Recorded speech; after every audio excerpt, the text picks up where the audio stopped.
आपण पाहत आहात आपल्या हक्काचे TS न्यूज 24 तास।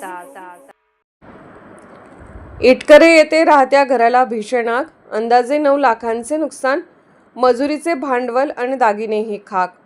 वाळवा तालुक्यातील इटकरे येथे आज सोमवार दिनांक 2 मार्च रोजी दुपारी 3:30 ते 4च्या सुमारास लागलेल्या भीषण आगीत बाबासो माने व श्रीपती लक्ष्मण माने यांचे राहते घर जळून खाक झाले।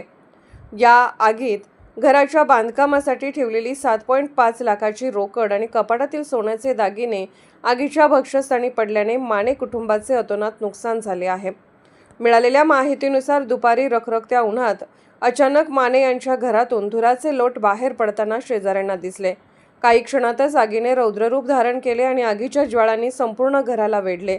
नवीन घराचे बांधकाम सुरू असल्याने बाबासो माने यांनी मंजुरी आणि साहित्यासाठी 4.5 लाख रुपये रोख घरात आणून ठेवले होते, तर श्रीपती यांनी सुद्धा नवीन घरासाठी बँकेतून 3 लाख रुपये घरात आणून ठेवले होते।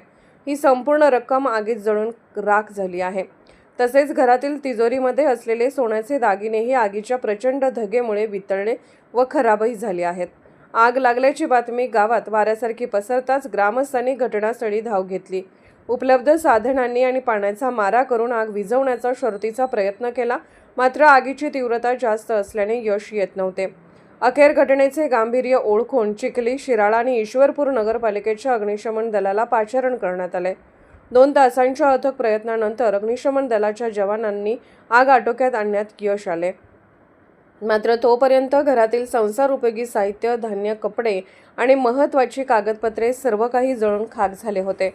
सदर घटनेची माहिती मिळताच अमित मलगुंडे अग्निशमन गाडी घेऊन घटनास्थळी दाखल झाले। आग नेमकी कशामुळे लागली याचे अधिकृत कारण अद्याप समजू शकलेले नाही, मात्र प्राथमिक अंदाज शॉर्ट सर्किटमुळे आग लागल्याचं वर्तवलं जात आहे। ऐन दुपारी ही घटना घडल्याने गावात भीतीचे आणि हळहळीचे वातावरण पसरले आहे।